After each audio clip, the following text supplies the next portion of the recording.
நிலைமையில அவர்கள் எல்லாரும், அந்த மக்கள் எல்லாரும் பிரசங்கத்தை கேட்கிற ஒரு மனநிலைமை இல்லாத ஒரு நிலைமையில இந்த மனுஷன் ஒரு பிரசங்கம் பண்ணுகிறார். இன்னைக்கு நம்ம ஆராதனைகளில் நம்ம பிரசங்கம் செய்கிறோம். இந்த பிரசங்கம் என்பது 3 விதத்தை வெளிப்படுத்துகிறது. தேவனுடைய வார்த்தையிலிருந்து 3 சாரங்களை நாம் இழுத்துக் கொள்கிறோம். ஒன்று, இந்த கர்த்தருடைய வார்த்தையானது நமக்கு அறிவிக்கப்படுகிறது. முதலாவது ஸ்தானம், பரலோகத்திலிருந்து ஒரு வார்த்தை இறங்க வருதுன்னா அது நமக்குள்ள என்ன செய்யுதுன்னா அது அறிவிக்கிறது. நமக்குள்ள அது காதுக்குள்ள போய் இது பரலோகத்தின் தேவன் இதை சொல்லுகிறார், இதை அறிவிக்கிறார். அந்த அறிவித்தலில் இருந்து நமக்கு புறப்படுகிற அடுத்த ஸ்தானம் போதனை. அதிலிருந்து நாம் கற்றுக்கொள்ள வேண்டிய பாடம்.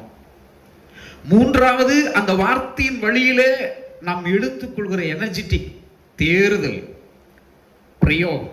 இந்த 3 அடிப்படையில் தான் பிரசங்கம் உருவாகுது. ஞாயிற்றுக்கிழமையான ஆராதனைக்கு வரீங்க. ஆராதனைக்கு வரும்பொழுது கர்த்தருடைய தியானத்திலிருந்து எடுத்து உங்களுக்கு பகிர்ந்து கொடுக்கிறோம். பிரசங்கம் என்பது என்ன? தேவன் எழுதி கொடுத்திருக்கக்கூடிய காரியத்தை ஒரு மனிதன் எடுத்து அதை விளக்கி சொல்லுவதுதான் பிரசங்கம். அவர் என்ன சொல்ல வரார், அவர் ஏற்கனவே என்ன செய்து வைத்திருக்கிறார், என்ன செய்ய போகிறார் என்பதை ஒரு மனுஷனை கொண்டு மனிதர்களுக்கு எடுத்து விளக்கி சொல்லுவதனுடைய அர்த்தம் தான் பிரசங்கம். இந்த பிரசங்கத்துல நல்ல பிரசங்கம் இருக்கு, கெட்ட பிரசங்கம் இருக்கு. இதுல அப்படி நிறைய படிகள் இதுல வச்சிருக்கிறாங்க. ஏன் ஒரு மனுஷனுக்கு பிரசங்க அவசியம் அப்படிங்கிறத நீங்க கொஞ்சம் தெரிஞ்சுக்கணும். 2 தீமோத்தேயு புஸ்தகம் 3ஆம் அதிகாரம் 16வது வசனத்தை வாசிப்போம். 3:16. 2 தீமோத்தேயு 3:16. வேத வாக்கியங்கள் எல்லாம் தேவ ஆவியினால் அருளப்பட்டிருக்கிறது. தேவனுடைய மனுஷன் தேறினவனாகவும் எந்த நல்ல பலனை செய்யக்கூடிய பலனை பெற்றவனாக இருக்கும்படியாகவும் அவைகள் இங்கு சொல்லப்படுகிறது பிரசங்கத்திற்கும் கடிந்து கொள்ளுதலுக்கும் சீர்திருத்தலுக்கும் நீதியை படிப்பிக்கிறதற்கும் பிரயோஜனம் உள்ளவைகளாக இருக்கிறது. கர்த்தருடைய வார்த்தை அங்கே நமக்கு சொல்லப்படுகிறது. ஒரு மனுஷன் சீர்படுகிறதற்கும் அவனுடைய வாழ்விலே கர்த்தருடைய நல்ல குணங்களை அவன் பெற்றுக்கொள்கிறதற்கும் இந்த ஆவியினால் எழுதப்பட்டிருக்கக்கூடிய வார்த்தை நமக்கு கொடுக்கப்பட்டிருக்கிறது. நோவா பிரசங்கத்தை இந்த சாரத்தோடு தேவன் சொல்லுகிற வார்த்தையோடு அவர் நிற்கிறார். நீதியை பிரசங்கிக்கிறார். நீதியை பிரசங்கித்தவனாக நோவா. இன்னைக்கு எல்லாரும் இந்த கடிந்து கொள்ளுதலையும் சீர்திருத்தலையும் ஸ்திரப்படுதலையும் மனிதன் இன்றைக்கு விரும்புகிறது இல்லை. கெட்ட பிரசங்கம் ஒன்று சொன்ன பார்த்தீங்களா? இதுதான் நல்ல பிரசங்கம். நல்ல பிரசங்கம்னா இந்த 2 தீமோத்தேயு 3ஆம் அதிகாரம் 16ஆம் வசனத்துல சொல்றதெல்லாம் நல்ல பிரசங்கம். இதுலயே நீங்க கெட்ட பிரசங்கம் பார்த்தீங்கன்னா 2 தீமோத்தேயு 4ஆம் அதிகாரம் 3ஆம் வசனத்தை பாருங்க. ஏனென்றால் ஆரோக்கியமான உபதேசத்தை கேட்கறதுக்கு மனசு இல்லாம காதுக்கு பிடிக்கிற பிரசங்கத்தை கேட்டுக்கிட்டு பாருங்க, என்ன கண்டிஷன் பண்ணாத ஒரு போதகர். ஆனால் இன்றைக்கு இருக்கக்கூடிய உலகம் ஏன் இந்த நோவானுடைய பிரசங்கத்தை இன்னைக்கு நாம் எடுத்து தியானிக்கணும்? நோவானுடைய பிரசங்கத்தை அன்றைக்கு இருந்த சீசர்கள் மத்தியில இயேசு கிறிஸ்து ஏன் எடுத்து அவர்களுக்கு முன்பதாக இதை தியானிக்க வேண்டும் என்று அவர் விரும்பினார்? இன்றைக்கு பெரும்பாலான திருச்சபைகள்ல நோவா எடுத்து பிரசங்கம் பண்ணிக்கிட்டு இருக்கிறாங்க. காரணம் ஏன்? இன்றைக்கு நோவா வாழ்ந்த காலம் எப்படி இருந்ததோ அப்படியே இப்ப இருக்கிற காலம் இருக்கிறதுனால இன்றைக்கு திரும்பவும் நோவாவை எடுத்து பார்க்க வேண்டிய ஒரு சூழ்நிலையை இந்த பிரபஞ்சத்தில் வாழ்கிற மனித சஞ்சாரங்களும் ஏற்படுத்தி இருக்கிறது. காலத்தை அறிகிற ஒரு நிலைமைக்குள்ள இன்றைக்கு உலகம், இன்றைக்கு சபை எல்லாம் நெருங்கி விட்டது. என்ன காலம் போயிட்டு இருக்குது அப்படிங்கிறது. இதில் 2 வகையான மக்கள். ஒன்று, கர்த்தருடைய சித்தத்தை புரிந்து கொண்டு அதன்படி நடக்க விரும்புகிறவர்கள். இன்னொன்று, தங்களுடைய வாழ்க்கைக்கு எது சௌகரியமா, தனக்கு எது லாபகரமாய் இருக்கிறதோ அதை பிடிச்சுக்கிட்டு போற கிறிஸ்தவர்கள். கர்த்தருடைய வார்த்தை எப்பவுமே காதுக்கு இனிமையா இருக்காதுங்க, அது கசப்பா தான் இருக்கும். மனுஷ வாழ்க்கைக்கு கசப்பு ரொம்ப அவசியம் தேவை. இன்னைக்கு நம்மளுடைய உணவுகள்லையும் சரி, நம்மளுடைய எல்லாத்துலேயுமே இனிப்பு அதிகம் ஆகாது. இனிப்பு லெவலாகவும் நமக்கு கொஞ்சம் துவர்ப்பும் கசப்பும் அதிகமாக வேணும்னு மருத்துவர் சொல்கிறாங்க. இன்னைக்கு நோயினுடைய தீவிரமெல்லாம் ஜாஸ்தியானதுக்கு காரணமே நிறைய இனிப்பு சாப்பிட்டு சாப்பிட்டு சாப்பிட்டு சாப்பிட்டு இந்த தேசத்துக்குள்ள ஒரு புறம் நோய் இதனுடைய தாக்குதல், அது ஒரு பக்கம் மனுஷன் அழிச்சு கொண்டே இருக்கிறது. கசப்பை யாரும் எடுத்துக்கிறது விரும்புறது இல்லை. பாவக்காய் எங்கேயாவது வீட்டில் சமையல் பண்ணிட்டு இருக்கிறீங்களா நீங்கள்? பாவக்காய் மார்க்கெட்டில் போய் கடையில் போய் பாருங்க, அவன் வாங்கி வாங்கி வச்சு அது வாடி போய் எவனும் வாங்கி சாப்பிட்றதே கிடையாது. பாவக்காயில் எல்லாம் நல்ல எஃபெக்ட் இருக்குது பிள்ளைகளுக்கு, அது சுத்தமாக பிடிக்காது. அது கீரைன்ட்டிங்கன்னா அதுவும் முடியாது. ஒன்றே ஒன்று தக்காளி சாப்பாடு, புளி சாப்பாடு, தேங்காய் சாப்பாடு, இப்படி சமைச்சு சமைச்சு கொஞ்சம் மனமாக வச்சா அதை சாப்பாடு, அதெல்லாம் வேஸ்ட்டு. மனுஷனுக்கு தேவையானது கர்த்தர் கொடுக்கிற ஆரோக்கியமான உபதேசங்கள் மனுஷனுக்கு அவசியம். உபதேசம் இல்லாத மக்களும் உபதேசத்தை பெறாத மக்களும் சீர்கெட்டு போவார்கள். நியாய தீர்ப்பு நாள் வரும் பொழுது அவர்கள் பரிதாபமான நிலைமைக்கு தள்ளப்படுவார்கள்.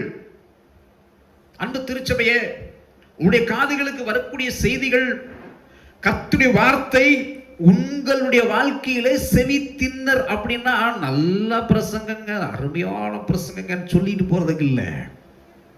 நாம் பெறுகிற வார்த்தைகளை அசைவோடுகிற பிரசங்கங்களாக கிரகிக்கணும். கர்த்தர் தம்முடைய வார்த்தையை தம்முடைய மனுஷர்களை கொண்டு பேசுகிறார். என்ன ஆண்டவரே எனக்கு பேசுறீங்கன்னு கேட்கிற அந்த வார்த்தையை பிடித்து கொண்டு அசை போடுகிறவர்களாய் நாம் மாறணும். அதனாலதான் ஆடுகளை மனுஷரோட ஏன் ஆண்டவர் ஒப்பிட்டு சொன்னார்னா, ஆடுகள் மேய்ஞ்சு முடிஞ்சதுக்கு அப்புறம் நல்ல வயத்து நம்பிக்கும், எல்லாம் டம்ப் பண்ணிக்கும். ஃப்ரீயா இருக்கும் போது அப்படி கிடுக்குனுச்சுன்னா இங்க நிற்கும். அதுக்கு மேய்ச்சிட்டு போன புல்ல திரும்ப அதை என்ன பண்ண தெரியுமா, அது அசை போடும், பசும்பான அசை போடும். அதனாலதான் மனுஷனை ஒரு ஆடுகளுக்கு ஒப்பாக ஆண்டவர் சொன்னாங்க. வார்த்தைகளை கிரகிச்சோம்னா அசை போடணும். ஞாயிற்றுக்கிழமை உட்கார்ந்தோம், கேட்டோம், போனோம், வந்தோம், வாழ்ந்தோம், போனோம், மணி ஞாயிற்றுக்கிழமை வந்தோங்கிற பேச்சுக்கள் இடம் கிடையாது. அதெல்லாம் மழை ஏறி போச்சு. சகோதரா சகோதரிய, நமக்கு கொடுக்கப்படுகிற வார்த்தையை கவனிக்கணும். கவனிக்க வேண்டிய காலம் இந்த காலம். அப்புறம் நமக்கு பிடிச்சமான, ஆமா இவர் கண்டிஷன்லாம் பண்ண மாட்டாருங்க, ரொம்ப நல்ல பாஸ்டர் அப்படின்னு வசனம் சொல்லுது, நான் சொல்லல. வசனம் அந்த மனித வசனத்தை வாசிக்கன்னு. ஏனென்றால் அதை ஏற்றுக்கொள்ள மனதில்லாமல் செவி தின உள்ளவர்களாகி தங்கள் சுய இச்சைகளுக்கு ஏற்ற போதகர்களை தங்களுக்கு திரளாக சேர்த்து கொண்டு இப்ப உலகத்துக்குள்ள ஆராதிச்சுட்டு இருக்கிறாங்களே, இந்த ஆராதனையை தேவன் விரும்புவாரா? அந்த விருப்பம் அவருக்கு இருக்குமா? இருக்காது. அப்ப நம்முடைய வாழ்க்கையில ஆண்டவர் நம்ம எப்படி நடக்கணும், எப்படி வாழணும், எதை பின்பற்றணும் என்பதை பற்றியெல்லாம் நமக்கு கற்றுக் கொடுக்கிறாரே, அதை இன்றைக்கு நாம் படிக்க இருக்க போகிறோம். யாக்கோபு 1ஆம் அதிகாரம் 22வது வசனத்தை வாசிப்போம். யாக்கோபு 1:22.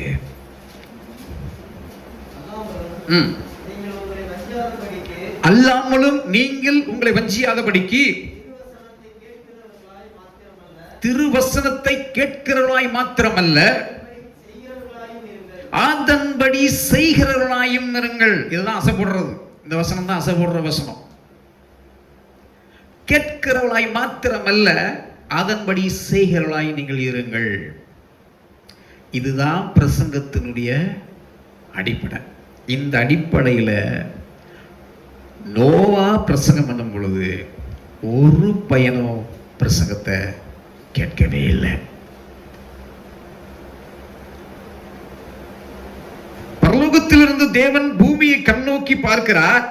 அப்படி பார்க்கும் பொழுது இந்த பூமியிலே நடக்கக்கூடிய விஷயங்களை பார்த்து ஆண்டவர் நோவாவோடு ஷேர் பண்ணுகிறார். நோவாவோட ஷேர் பண்ணும் பொழுது அவர் பேசுகிற மன கஷ்டம், ஆதியாகமத்தின் புஸ்தகம் 6ஆம் அதிகாரம் 5வது வசனத்திலிருந்து எடுத்து பார்ப்போமையானால், மனுஷனுடைய அக்கிரமம் பூமியில பெருகினது என்றும் அவனுடைய இருதயத்தின் நினைவுகளின் தோற்றம் எல்லாம் நித்தமும் பொல்லாததே என்று கர்த்தர் கண்டு பூமியில மனுஷனை உண்டாக்கியதற்காக முதல்ல நோவான் இடத்துல தேவன் ஷேர் பண்ண விஷயம் என்ன தெரியுமா? மனஸ்தாபம். ஆண்டவருடைய மனஸ்தாபம் பாருங்க. ஆண்டவர் தான் மனுஷனை உண்டாக்கினார். ஆனால் அவனுடைய இருதயம் முழுவதும் எப்படிப்பட்ட நிலைமையில் இருக்கிறது? பொல்லாத சிந்தனை போய் ஆக்கிரமிச்சிருச்சு. இருதயம் முழுவதும் அவனுடைய நினைவுகள் முழுவதும் பொல்லாத நினைவுகள் ஆக்கிரமித்ததனால திரும்பவும் அவன் ஆண்டவரிடத்திற்கு வர முடியாதவனாக அவன் மாறினதனால ஆண்டவர் பொறுத்து பார்த்தார். கடைசியில் தன்னுடைய மனஸ்தாபத்தை ஒரு தேவ மனுஷனிடத்தில் வெளிப்படுத்துகிறார். இரண்டாவது அவர் ஷேர் பண்ண விஷயம் இருதயத்திற்கு விஷமா இருந்தது என்று சொல்லுகிறார். இன்னைக்கு இந்த ரெண்டு விஷயத்துல இன்னைக்கு கிறிஸ்துவ உலகம், கிறிஸ்துவ மக்கள் இன்றைக்கு அவரை கஷ்டப்படுத்திட்டு இருக்கிறாங்க. கஷ்டப்படுத்துகிறோம், படுத்துறாங்கிறத விட வார்த்தைகளுடைய ப்ரொனன்சியேஷன்ல டிஃபரன்ஸ் இருக்கு. கஷ்டப்படுத்திக்கிட்டு இருக்கிறோம், ரோம் அப்படிங்கிறத உட்படுத்தி பேசுவோம். தான் மனஸ்தாபம். ரொம்ப பேருக்கு இந்த மனஸ்தாபத்துல ரொம்ப நாளைக்கு அடக்கி வைக்க முடியாது. அந்த ஆண்டவருக்குமே இருக்கக்கூடிய ஒரு குணத்தில் அவர் வெளிப்படுத்தியிருக்காரு பாருங்க. அவரால் ரொம்ப நாள் அடக்க முடியல அந்த மனஸ்தாபத்தை. இது யாருக்கிட்டையாவது ஷேர் பண்ணணும்னு ஆண்டவர் தேடிக்கிட்டே இருந்தார். அப்படி தேடி பார்த்து கொண்டிருக்கும் பொழுது ஏனோக்கு தேவனோடு சஞ்சரித்த அந்த ஜீன்ல வந்த நோவாவும் தேவனோடு சஞ்சரித்து கொண்டிருந்தான். தேவனோடு ஒரு ஒரு லைஃப் நோவா வாழ்ந்துகிட்டு இருந்ததுனால அந்த மனுஷனிடத்துல இப்படிப்பட்ட பில்லியன் கணக்கு வாழ்ற மக்களுக்குள்ள ஒரே ஒரு மனுஷனை எடுத்து உட்கார வச்சு பேசுறாரு. நோவா, இந்த மக்களை பார்க்கும் பொழுது என் மனசு பாடுபடுகிறது. இந்த மக்களை நான் என் மனசுக்குள்ள நினைக்கும் பொழுது என் இருதயம் மிகுந்த வழி கொள்கிறது. நோவா அந்த வார்த்தைகளை கிரகிக்கிறார். ஆண்டவரே, இந்த உலகம் இப்படி கிடக்குதுப்பா, இந்த உலக மக்கள் இப்படிப்பட்ட ஒரு சூழ்நிலையிலே இருந்து கொண்டிருக்கிறார்களே. மனஸ்தாபங்கிறதுனா அர்த்தம் என்ன? இருதயமே சுக்குநூறா உடைஞ்சு போகக்கூடிய ஒரு நிலைமை. சில பேர் பேசிட்டாங்கன்னா வார்த்தை, சில பேர் ரொம்ப கடினமா சொல்லிட்டாங்கன்னா இன்னைக்கு வரைக்கும் நம்மளுடைய இருதயம் அதை ஏற்றுக்கொள்ள முடியாத, ஒத்துக்கொள்ள முடியாத மனபாரம் நிறைய பேர் இன்னைக்கு நம்ம சுமந்துக்கிட்டு இருக்கிறோம். நிறைய பேர் முகத்துக்கு போது பேசிக்குவாங்க, எல்லாம் பண்ணிக்குவாங்க. ஆனா அந்த உடைஞ்ச இருதயம் மட்டும் என்ன ஆகுதுன்னா காம்ப்ரமைஸ் பண்ண முடியாது, அதுக்கு அது ஒத்து போகாது. அந்த மனசு உடைஞ்சதை தேவன் மனுக்குலத்துக்கு வெளிப்படுத்துகிறார். காரணம் ஏன் தெரியுமா? ஆண்டவர் மனுஷனை நேசித்தார். நேசிப்பு எங்க அதிகமாக இருக்கிறதோ அந்த நேசிப்புக்கு பாத்திரவான்களா யார் நடக்கலையோ அங்கே மனஸ்தாபம் வரும். சோதோம் குமாரா பட்டணத்து மக்களை பார்க்கும் பொழுது கர்த்தருடைய கண்கள் அங்கே மனஸ்தாபம் கொண்டது. நினைவே பட்டணத்து மக்களை பார்க்கும் பொழுது கர்த்தருடைய பார்வை அங்கே மனஸ்தாபம் கொண்டது. உலக மக்களை பார்க்கும் பொழுது கர்த்தருடைய கண்கள் மனஸ்தாபம் கொண்டது. உறவு உடைந்த வழி. மனஸ்தாபத்தினுடைய அர்த்தம் என்ன? விரோதம், பகைமை. எனக்கு நீ வேண்டாம், உங்களுடைய உறவு எனக்கு அவசியம் இல்லை என்று முறிக்கிற அந்த முறிவு இருக்கிறதே, அதுதான் மனஸ்தாபத்தினுடைய உச்சகட்டம். இனிமேல் நீ ஆகவே ஆகாது அப்படின்னு சொல்ற அந்த இடைவெளியை இந்த தேவன் பொறுத்து கொள்ளவில்லை. துக்கம் அவரை ஆட்கொண்டது. பிரசங்கத்தினுடைய நம்ம ஆணி வேறு என்ன தெரியுமா? அவருடைய விருப்பத்தை தெரிவிக்கிறதோடு மட்டுமல்ல, அவர் என்ன மனசு பாடுபடுகிறார் என்பதை தெரிவிப்பதுதான் பிரசங்கத்தில் இருக்கக்கூடிய ஆணிவேர். அதுதான் மனுஷனை சீர்படுத்துகிறது. அதுதான் மனுஷனுக்குள்ளே உள்ளே சென்று தன்னுடைய வாழ்வில் ஏற்படக்கூடிய கோணலை, இது இப்படிப்பட்ட சூழ்நிலைமைகள் நான் இருந்து கொண்டிருக்கிறேனா என்று அது நம்முடைய மனசு அந்த வார்த்தையை கிரகிக்கிறது. கிரகிச்ச ஆண்டவரே, ஆமா என்னுடைய போக்கு சரியில்லை, உங்களுடைய மனசை நான் உடைக்கிற அளவுக்கு நான் நடந்துகிட்டு இருக்கிறேன்னு ஒரு கன்ஃபஸ் ஏற்படுகிற இடத்துல தான் திரும்பவும் ரட்சிப்பு ரெனோவேஷன் பண்ணப்படுகிறது. அந்த இடத்துல தான் ஒரு புதிய ஒரு துவக்கத்தை தேவன் ஏற்படுத்துகிறார். ஒன்று, மனசு ரொம்ப மக்கள் காயப்படுத்திட்டாங்க. 2, அவருடைய இருதயம் ரொம்ப விசனமாயிடுச்சு. 3, மக்கள் தேவனுடைய உறவை இழந்த நிலையை உருவாக்கினார்கள். 4, மக்கள் தேவனை நிராகரித்தார்கள். ஆண்டவர் எதை வேணாலும் பொறுத்துக்குவாருங்க. ஆனா அவரை வேண்டான்னு நிராகரிக்கிறாங்க பாருங்க, அதை ஒரு நாள் ஆண்டவர் பொறுத்துக்கிறதே இல்லை.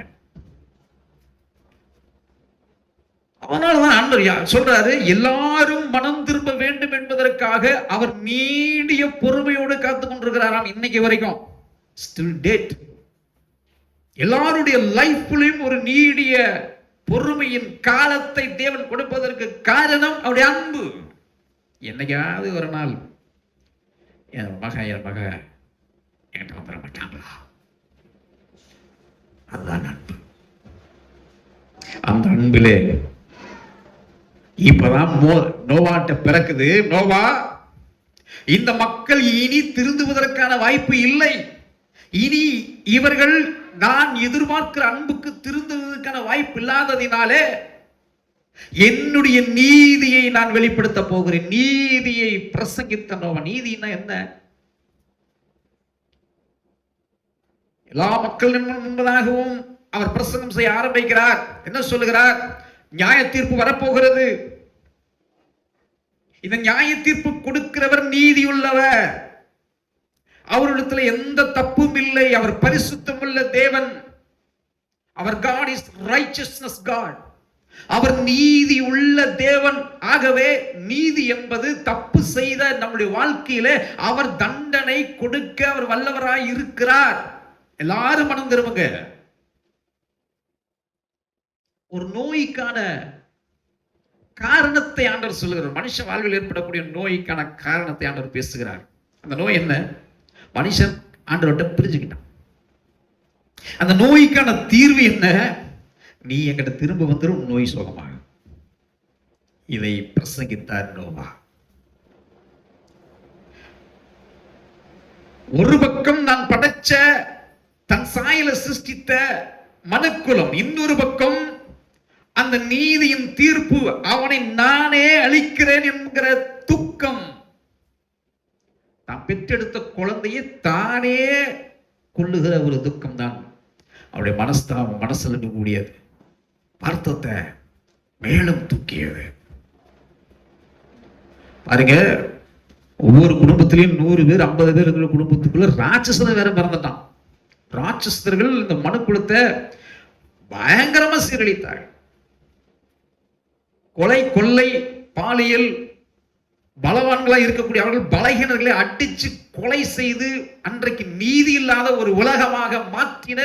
அன்றைக்கு மிகப்பெரிய எதிர்ப்பையும் தாண்டி இந்த பிரசங்கம் செல்லுகிறது. சாதாரணமான விஷயங்கள். இன்னைக்கு இருக்கிற எதிர்ப்பை விட அன்றைக்கு இருந்த ராட்சசனுடைய எதிர்ப்பு நோவாவுக்கு கொலை மிரட்டலோடு காத்திருந்தது. நீ பேசினா முடிச்சிருவேன்னு சொல்லுகிற இடத்தில் கூட தேவனுடைய அழைப்பையும் தேவனுடைய தரிசனத்தையும் தேவனுடைய புரிதலையும் எடுத்துக்கொண்டு அன்றைக்கு இருந்த மக்களுக்கு அவர் எடுத்து பிரசங்கம் பண்ணுகிறார். நான் ஆராதிக்கிற தேவன் நீதி உள்ளவராய் இருக்கிறார். நீங்களும் நீதியின் தேவனை தேடுங்கள்.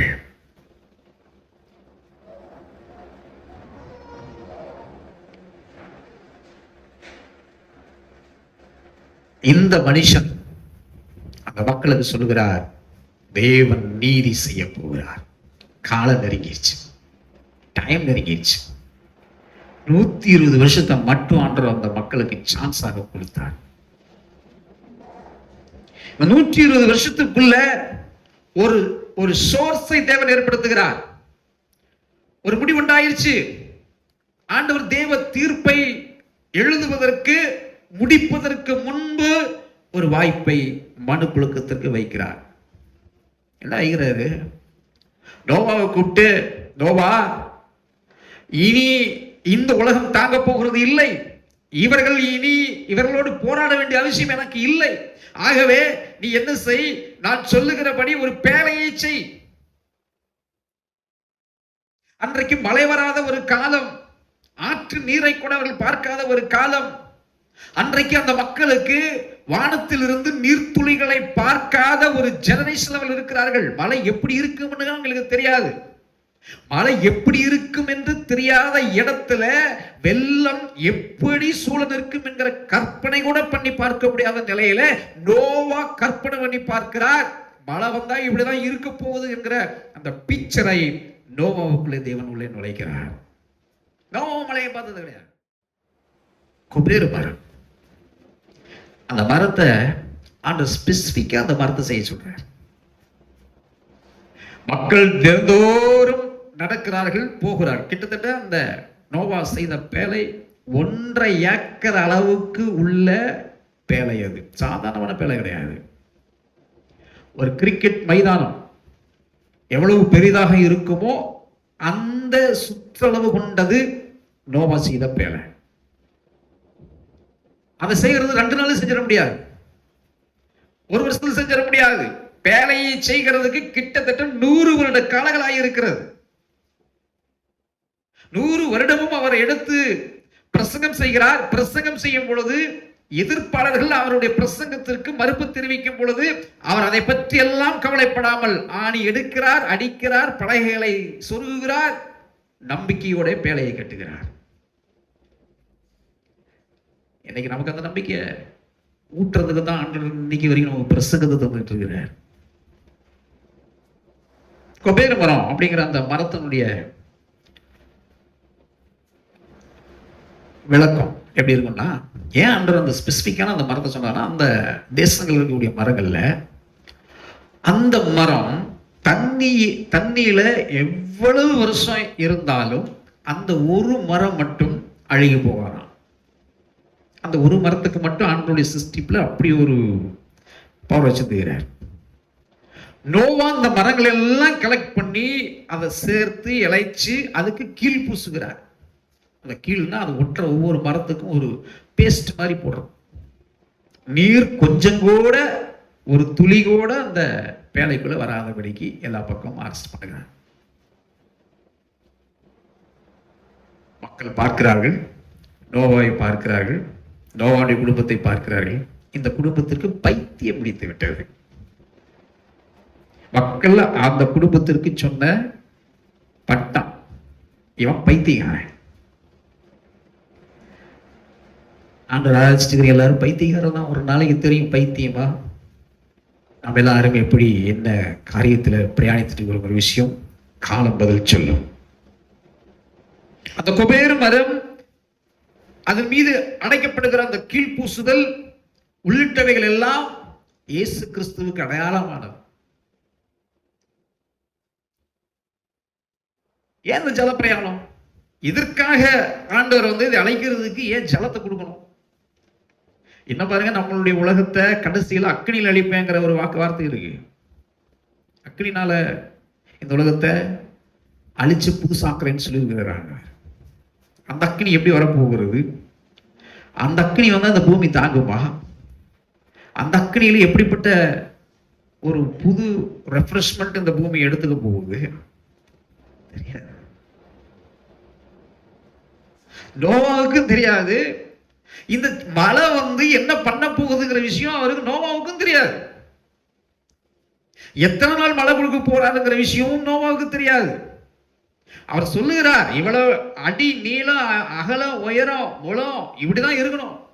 1.5 ஏக்கர் அளவுக்கு கட்டப்படுகிற மிக பிரம்மாண்டமான அந்த கப்பலை தினந்தோறும் பார்வையிட்டு செட் பண்ணிட்டு வேலையை செய்து குடும்பமாக வேலை செய்கிறார்.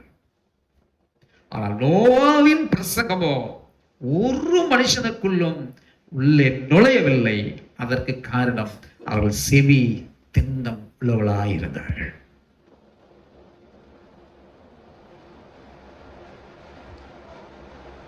ஆண்டவர் சிருஷ்டித்த இந்த முழு உலகம் பாவத்தினால் கரைபட்டு கிடந்தது. ஆண்டவர் யோசனைக்கு வந்தாரு,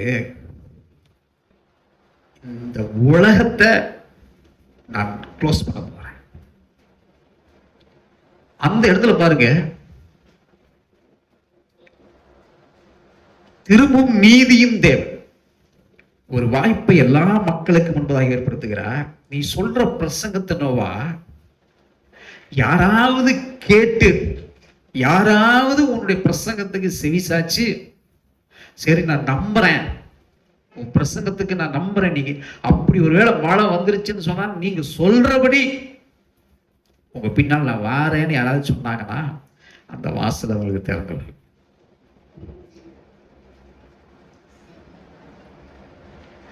அவ்வளவு பெரிய பிரம்மாண்டமான கப்பலுக்கு ஒரே ஒரு வாசல், வேற எங்கேயும் வாசலே கிடையாது, ஒரே ஒரு கேட். அந்த ஒரு கேட்டுக்குள்ளதான் எல்லா பிராணிகளும் பறவைகளும் நடமாடும் ஊரும் அனைத்து ஜீவராசிகளும் அந்த ஒரே ஒரு வாசலுக்குள்ளதான் உள்ளே போகிறது.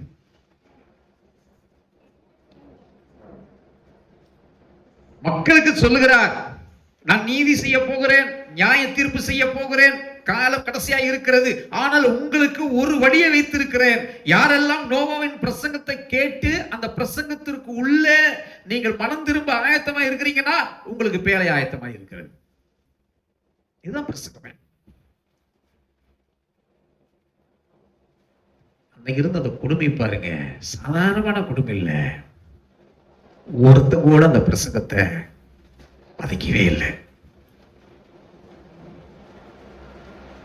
காலம் வரும் பொழுது, நேரம் வரும் பொழுது அந்த மக்கள்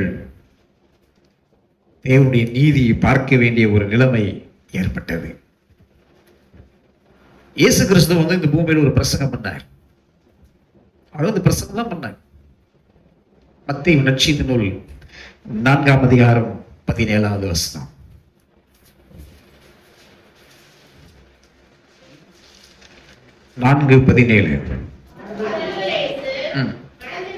மனம் திரும்புங்கள், பரலோக ராஜ்யம் சமீபித்திருக்கிறது என்று பிரசங்கிக்க தொடங்கினார். இயேசு கிறிஸ்து கிட்டத்தட்ட 1650 நோவாவுடைய காலத்திலிருந்து ஆபிரகாமுடைய காலங்கள் வரைக்கும், ஆபிரகாமிலிருந்து இயேசு கிறிஸ்து வரைக்கும், அதுல மோசே, தாவீது உள்ளிட்டெல்லாம் அவருடைய காலங்களை கணக்கு எடுத்துட்டு சொன்னா, அவங்களிலிருந்து இயேசு வரைக்கும் 2000 வருஷம், இயேசு கிறிஸ்துவிலிருந்து இன்றைக்கு வரைக்கும் 2000 வருஷம், அன்றையிலிருந்து ஒரு 1646 50 நினைக்கிறேன், கிட்டத்தட்ட 6000 வருஷம் நெருங்க போகிறது. இந்த 6000 வருஷம் நெருங்கிறதுக்கு முன்ன வரைக்கும் இயேசு நமக்கு ஒரு காரியத்தை, பேழையை போல ஒரு காரியத்தை இந்த பூமியில ஆயத்தப்படுத்தி வச்சிருக்கிறாரு. அதை நம்புகிறதற்காக அவர் சொல்லுகிறார், எல்லாரும் என்னுடைய பிரசங்கத்தை கேளுங்க, மனம் திரும்பி உங்களுடைய பரலோக ராஜ்யத்தின் தேவனை நோக்கி பாருங்கள்.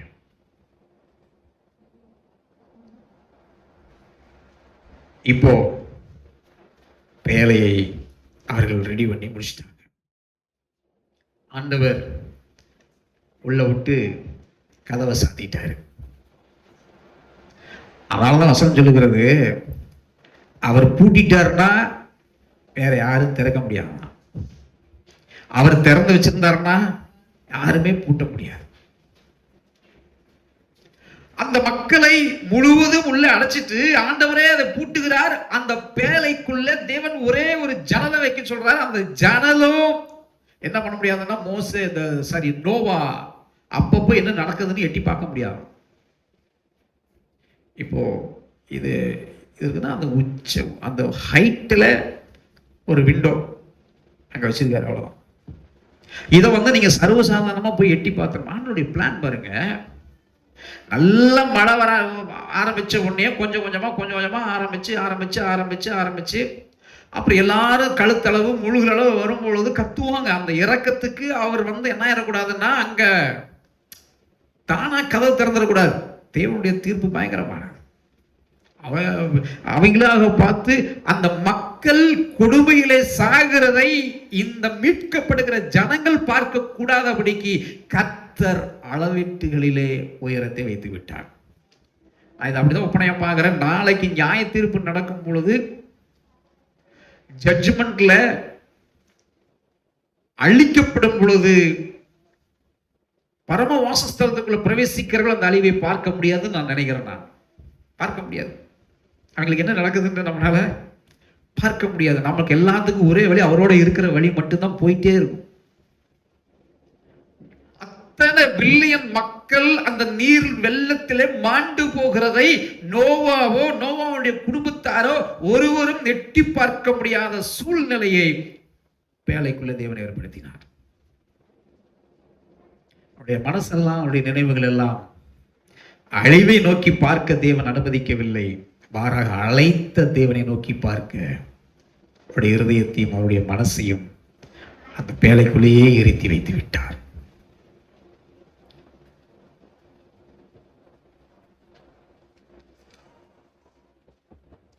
பேழைக்குள்ள ஜெபம் நடக்கிறது. பேழைக்குள்ள ஆண்டவரை ஆராதிக்கிறார்கள், துதித்துக் கொண்டிருக்கிறார்கள். மழை வர்றது கூட நோவாவுக்கு தெரியாத அளவுக்கு பேழையை தேவன் பேக்கப் பண்ணார். நீங்க ஆண்டவர் நம்பி வந்திருக்கீங்கல்ல, இயேசு கிறிஸ்து நம்பி வந்திருக்கிறீங்க. பேழைங்கிறது வேற யாரும் இல்லை, இயேசு கிறிஸ்து.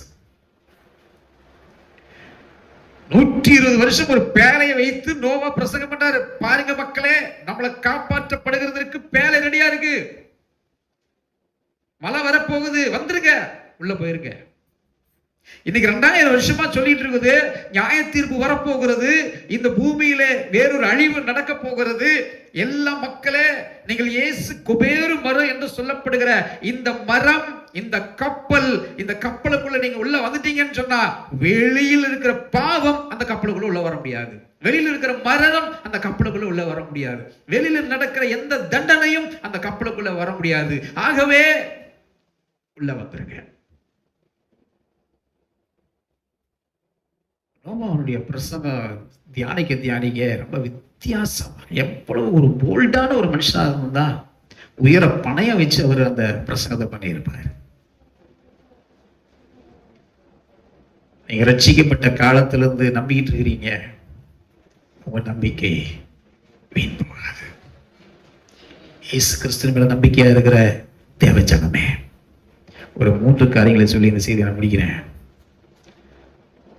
இயேசுவை நீ நம்பிட்டு இருக்கிறதுனால கிடைக்கக்கூடிய பலன், அதை சொல்லி செய்தியை நான் முடிக்க விரும்புகிறேன். மத்தேயு நற்செய்தி நூல் 18ஆம் அதிகாரம் 11வது வசனம். மனுஷகுமாரன் கெட்டு போனதை ரட்சிக்க வந்தார். இந்த உலகத்திற்குள்ள நோவாவின் காலத்துல வேதம் சொல்லுகிறது, எல்லாம் சீர்கெட்டதாயிருந்தது. கெட்டு போனதை தேவன் மாற்ற விரும்பினார். இயேசு கிறிஸ்து அதான் பேழைக்கு அடையாளமானவர். மனுஷன் பாவத்திலும் அக்கிரமத்திலும் மீறுதல்களிலும் தேவனை துக்கப்படுத்திக் கொண்டிருப்பது சீர்கெட்ட ஒரு நிலைமை. அந்த நிலைமையை தேவன் மருந்து போட ஒரு அழைப்பை கொடுத்தார். சீர்கெட்டு போனது, அபாயமாக இருக்கிறது, இனி வழியே இல்லைன்னு நினைக்கிற இடத்துல அங்கே ஒரு புது வாழ்வை கொடுக்க இயேசு உலகத்திற்குள் வந்தார். லூக்கா 9ஆம் அதிகாரம் 56வது வசனம் சொல்கிறது, அங்கே இயேசு வந்ததனுடைய நோக்கம், நீங்க நம்பிக்கொண்டிருக்கிற நோக்கத்தை கவனியுங்கள். மனுஷகுமாரன் மனுஷனுடைய ஜீவனை அழிக்கிறதற்கு அல்ல, ரட்சிக்கிறதற்கே இந்த இயேசு கிறிஸ்து வந்தார். இந்த 2000 ஆண்டுகளுக்கு பின்பு 2026ஆம் ஆண்டு வரைக்கும் இருக்கிற அன்பு தேவனுடைய ஜனமே, பேழை என்னும் இயேசு கிறிஸ்து நின்று கொண்டிருக்கிறார். அவருக்குள்ளே விசுவாசம் வைத்து உங்களுடைய ஓட்டத்தை ஓடிக்கொண்டிருக்கிறீர்களே, உங்க வாழ்க்கையில் இருக்கிற நம்பிக்கையில அவர் உங்களை காப்பாற்றவே நம்மை என்னை மூலம் அழைத்திருக்கிறார். அவருடைய அன்பு ரொம்ப பெருசு. 3வது யோவானின் நற்செய்தி நூல் 3ஆம் அதிகாரம் 17 வாசியுங்கள். இந்த 3 நற்செய்தி ஆசிரியர்கள் இயேசு கிறிஸ்துவை பற்றி சொல்லுகிற விளக்கங்களை இங்கே நாம் தியானித்துக் கொண்டிருக்கிறோம். 3ஆம் அதிகாரம் 17வது வசனத்திலிருந்து, உலகத்தை ஆக்கினைக்குள்ளாக தீர்க்கும்படி தேவன் தம்முடைய குமாரனை உலகத்திற்கு அனுப்பாமல் அவராலே உலகம் ரட்சிக்கப்படுவதற்காகவே அவரை அனுப்பினார். இயேசு கிறிஸ்து வந்ததனுடைய நோக்கத்தை நம்பிட்டு இருக்கிற உங்களுடைய வாழ்க்கையிலும் என்னுடைய வாழ்க்கையிலும் எந்த காலம் வந்தாலும் நாம் கிறிஸ்துவுக்குள் இயேசுவுக்குள் இருக்கிறதுனால நாம் எந்த சூழ்நிலையிலும் காப்பாற்றப்படுவோம்.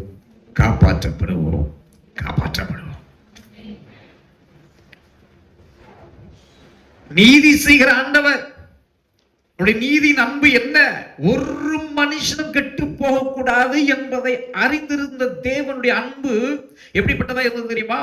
பூர்வ காலத்திலே நாம் வாசித்த அந்த பகுதிகளிலே நோவாவுடைய பிரசங்கத்தை கேட்டு ஆண்டவர் அன்றைக்கு என்ன பண்ணல தெரியுமா? ஒரு ரகசியத்தை சொல்லுகிறேன். அன்றைக்கு பிசாசினுடைய கரங்களில் அந்த ஆவிகளை அவர் ஒப்பு கொடுக்காமல் அந்த ஆவிகள் முழுவதும் காவலில வைத்திருந்தார்.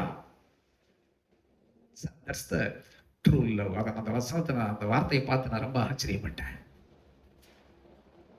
எவ்வளவு வருஷமா காவல் இருந்தார்கள் என்று சொன்னால், இயேசு கிறிஸ்து வருகிறதற்கு முன்ன வரைக்கும் கிட்டத்தட்ட 3000 சில்லற வருஷம் வரைக்கும் அந்த ஆவிகள் முழுவதும் பாதாளத்தில் கட்டி வைக்கப்பட்டிருந்தது. அந்த ஆவிகளை டோட்டலாக பிசாசினுடைய கரங்களுக்கு அழிவுக்கு அந்த ஆவிகளை ஒப்பு கொடுக்காமல் ஆண்டவராய் இயேசு கிறிஸ்து சிலுவையில ஜீவனை விட்டவுடன் அந்த ஆவி பூர்வ காலத்துல கட்டி வைத்திருந்த ஆவிகளுக்கு போய் இந்த இயேசுவின் ஆவி பிரசங்கித்ததான். மனஸ்தாபப்படுகிற தேவன், மனஸ்தாபப்படுகிற இடத்தில் இருக்கக்கூடிய ஒரு அன்பு என்ன தெரியுமா இருக்கும்? திரும்பவும் ஒரு ஐக்கியம் கொள்ள நினைக்கிறாங்கன்னா அவங்க கிட்ட அந்த அன்பை திரும்பவும் புதுப்பித்துக் கொள்வார்கள். வசனம் இருக்கிறது. பூர்வ காலத்துல அவருடைய வார்த்தைகளை கேட்காமல் மறுதளித்த அத்தனை ஆவிகளுக்கும் போய் இயேசு பிரசங்கம் செய்தார். ஏன் என்று சொன்னால், அந்த பேழைக்கு உரியவர் நான் தான் இதை பிரசங்கம் பண்ண சொன்னேன், நான் தான் நோவாவை ஏற்படுத்தினேன், நான் தான் உங்களுக்கு இந்த விஷயங்கள் எல்லாம் சொல்ல சொன்னேன். ஆனால் நீங்க அதை அறியாம உங்களுடைய ஜீவனை இந்த தண்ணீரிலே நீங்கள் விட்டு விட்டீர்கள். ஆகவேதான் ஜலம் தன்னுடைய கணக்கை ஒப்புவிக்கிறது. ஞாயிற்றுனால ஜலம் தன்னுடைய கணக்கை ஒப்புவிக்கிறது, நெருப்பு தன்னுடைய கணக்கை ஒப்புவிக்கிறது, சாம்பல் தன்னுடைய கணக்கை ஒப்புவிக்கிறது. மனுஷனுடைய ஆவிய ஆண்டவர் ஏன் ஜலத்தை அனுமதிச்சாருங்கிற விஷயம் சொல்றோம் பாருங்க. இந்த பூமியை தேவன் வாஷ் பண்ண விரும்பினாராம். பாவத்துல, சாபத்துல, அந்தகார சக்தியில ஆட்பட்ட இந்த பூமியை தேவனா ஜலத்தினால் அசைவாடி கொண்டிருந்த தேவன் திரும்பவும் ஒரு ஜலத்தை விட்டு எல்லாத்தையும் வாஷ் பண்ணி கிட்டத்தட்ட 1 வருஷம் அந்த தண்ணி வத்தாம அதுக்குள்ள செத்தவனுடைய சரீரங்கள் எல்லாம் ஒண்ணுமே வெளியில தெம்படாம, துர்நாற்றங்கள் எங்கேயும் ஏற்படாம அத்தனையும் க்ளோஸ் பண்ணி முடிச்சு அந்த கொஞ்சம் கொஞ்சமா வற்ற ஒரு புதிய வானமும் புதிய பூமியும் வெளிப்பட்டதாம். நம்ம எல்லாத்தையும் ஒரு புதிய வானத்துக்கும் ஒரு புதிய பூமிக்கு ஆண்டவர் ஏற்பாடு நம்மளை உருவாக்கிட்டு இருக்கிறாரு. அது எப்ப நடக்குன்னு நமக்கு தெரியாது. எப்போ நம்ம மேல ரகசிய வருகை வரப்போகுதுன்னு தெரியாது. சபையே நீ ஆயத்தமாயிரு. நீ ஆயத்தப்படுங்கிறதுக்கு தான் இந்த பிரசங்கம். ஆயத்தமாயிரு. அதற்கு ஒப்பனையான ஞானஸ்நானம் ஏன் கொடுக்குறோம்? ஜலத்துல மூழ்கி ஏன் எடுக்கிறோம்? இது என்னது ஜலகாச்சாரமாக? ஜலத்துக்குள்ள மூழ்கி எடுக்கிறதுக்கு காரணம், பாவம் செய்த ஆத்மா நோவாவின் காலத்துல எப்படி அந்த தண்ணியோட பாவம் செய்த ஆத்மா செத்து போச்சோ அப்படி அதோட பாவ வாழ்வு அடக்கம் செய்யப்பட்டு அதிலிருந்து ஒரு புதிய உடன்படிக்கைக்குரிய மக்களாக எழும்பி நின்று இயேசுவுக்காக காத்திருக்கிற ஒரு புதிய சந்ததிக்குள்ள நிற்கத்தக்கதான ஒப்பனையான ஞானஸ்தானத்தை தேவன் அனுமதித்திருக்கிறாரே. அதனாலதான் ஒருவன் ஜலத்தினாலும் ஆவியினாலும் பிரவாவிட்டால் அவன் தேவனுடைய ராஜ்யத்திற்குள்ள பிரவேசிக்கவே முடியாது. கிறிஸ்துவின் அன்பு என்பது இந்த உலகத்தில் அவர் எவரவாய் நேசித்தார் என்பதை நோவாவை கொண்டு அந்த மக்களுக்கு வெளிப்படுத்தினார். நம்மை எவ்வளவாய் நேசித்தார் என்பதை பிதாவாகிய தேவன் தன் குமாரனை கொடுத்து தம்முடைய அன்பை வெளிப்படுத்தினார். இவர்தான் இன்னைக்கு நம்ம சொல்லுகிறார், மரண பரியந்தமும் நம்மை நடத்த வல்லவராயிருக்கிறார். அவர் மேல நம்பிக்கை கொண்டு வந்திருக்கிற திருச்சபையே, நீ ஆயத்தமாயிரு, ஆயத்தமாயிரு, ஆயத்தமாயிரு. எழுந்துட்டு ஜெபிப்போம்.